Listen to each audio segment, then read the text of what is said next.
Headlines प्रायोजक रामबंधू लोणचे आणि पापड, जोडी शानदार।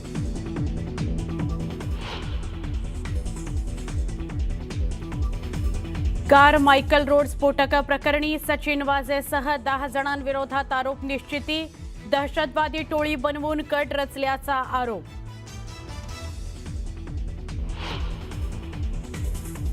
भारतातील तरुणांची झेप अंतराळापर्यंत, तरुणांसाठी राष्ट्र प्रथम हा सर्वोच्च मंत्र, तरुण हा देशाची सगळ्यात मोठी ताकद, म्हैसूरमध्ये पंतप्रधान नरेंद्र मोदींचं वक्तव्य।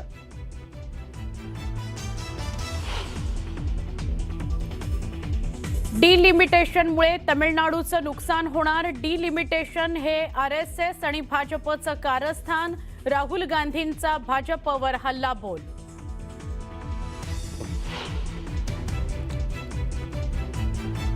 $45 लाखांची लाच घेणाऱ्या विभागीय वन अधिकारी श्रीनिवास लखमावाड याला 4 दिवसांची पोलीस कोठडी। बीड आणि नांदेडमधील घराच्या झडतीत 3 तोळे सोनं आणि 1 लाख रुपयांची रोकड जप्त। मध्य रेल्वेवर आज मेगा ब्लॉक, माटुंगा आणि मुलुंड मार्गावर सकाळी 11 ते दुपारी 4 दरम्यान ब्लॉक, जलद लोकल धीम्या मार्गावरून धावणार।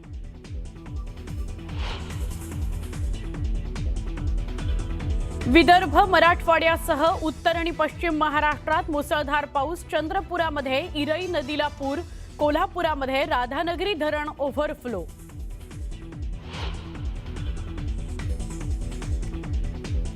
कुलगाम हल्ल्यामध्ये लष्कराचा दहशतवादी लतीफ संशयाच्या भोवऱ्यात, 250 जणांमधून 2 हिंदू मजुरांना नाव विचारून गोळ्या घालून हत्या, लतीफच्या शोधाकरता सुरक्षा दलांची मोठी शोध मोहीम।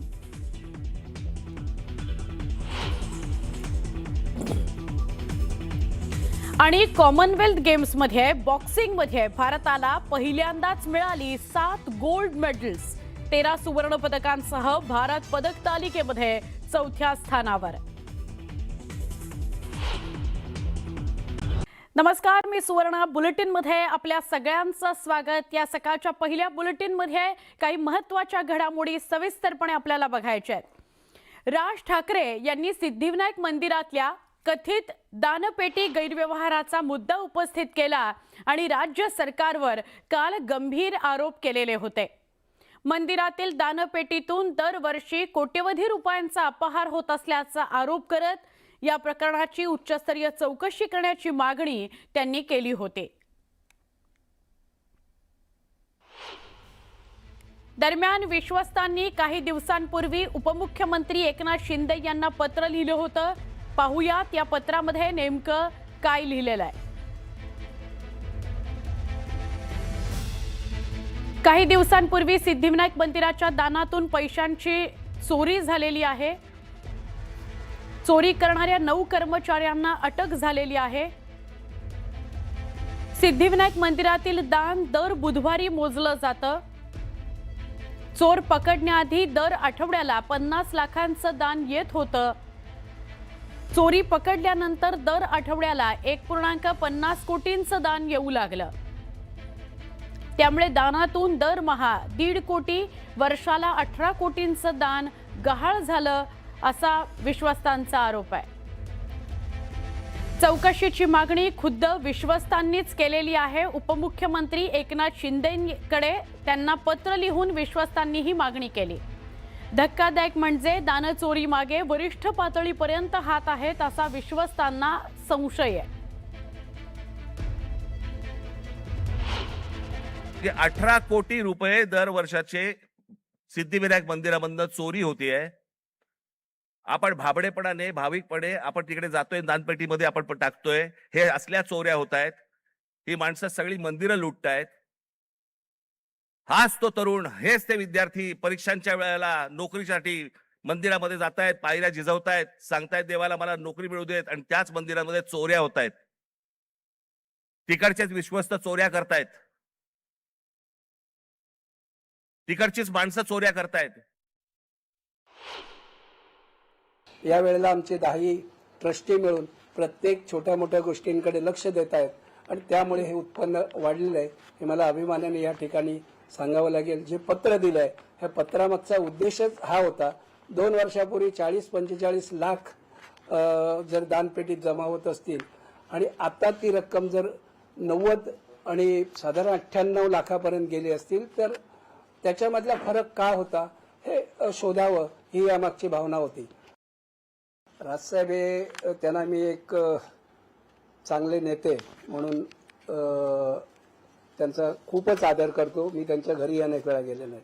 मला असं वाटतं त्यांचा काही गैरसमज झाला असेल तर निश्चित आम्ही 2-4 लोक जाऊन त्यांचा तो गैरसमज दूर करण्याचा प्रयत्न करू. पावसा पाण्याची बातमी आहे. सातारा जिल्ह्यामध्ये पावसानं दमदार हजेरी लावली. यामुळे कोयना धरणातील पाणी साठ्यामध्ये वाढ झाली. कोयना धरणातून 33,000 क्युसेक प्रतितास पाण्याचा विसर्ग करण्यात आला. पाण्याचा विसर्ग केल्यानं नदीकाठच्या शेतात पाणी शिरलं. त्यामुळे पिकांचं मोठं नुकसान झालेलं आहे. या सगळ्याविषयी आपल्याला अधिक माहिती देत आहेत आमचे प्रतिनिधी विशाल पाटील.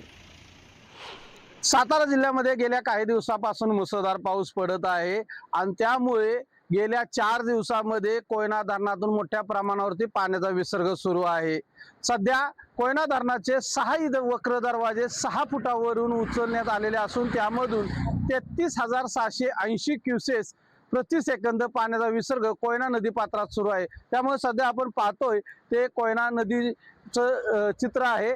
या कोयना नदीमधील पाणी पातळी मोठ्या प्रमाणावरती वाढलेली आहे आणि त्यामुळे या तांबवे येथे असलेला कोल्हापूर पद्धतीचा बंधारा हा पूर्णपणे पाण्याखाली गेलेला आहे. तर दुसरं या ठिकाणी कोयना नदीकाठी ज्या शेतकऱ्यांच्या शेती आहेत त्या सुद्धा शेती पूर्णपणे पाण्याखाली गेल्यामुळे शेतकऱ्यांचं मोठं नुकसान होताना पाहायला मिळत आहे.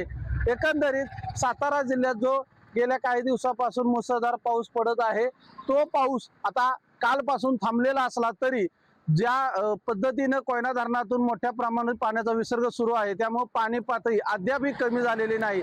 मात्र एक समाधानकारक बाब नदीकाठच्या गावातील लोकांसाठी आणि गावांना एक चांगली बाब म्हणावी लागेल.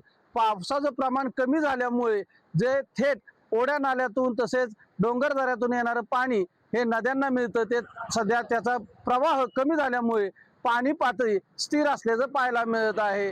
त्यामुळे जे पाणी पातळी वाढते पूरस्थिती निर्माण होण्याची शक्यता होती ती कुठेतरी पूरस्थिती टळल्याचं पाहायला मिळत आहे. न्यूज 18 मराठीसाठी विशाल पाटील, सातारा.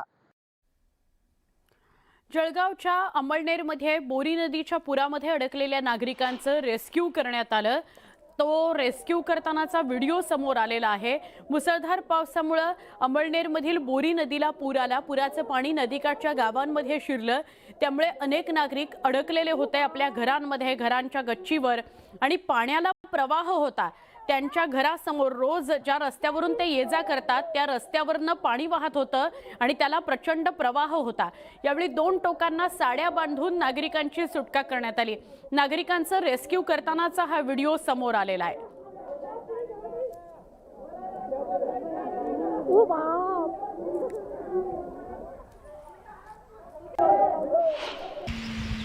जळगावच्या 40 गावामध्ये मुसळधार पाऊस झालेला आहे.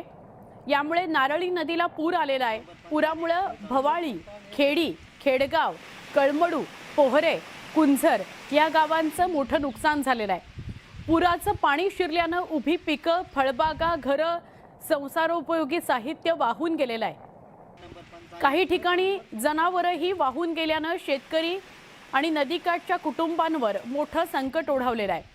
आमदार मंगेश चव्हाण यांनी महसूल आणि कृषी विभागाच्या अधिकाऱ्यांसह पूरग्रस्त भागाची पाहणी केली आणि बाधितांना धीर दिला. शासनाकडून मदत मिळावी यासाठी पंचनामे युद्धपातळीवर करण्याच्या सूचना त्यांनी अधिकाऱ्यांना दिल्या आहेत.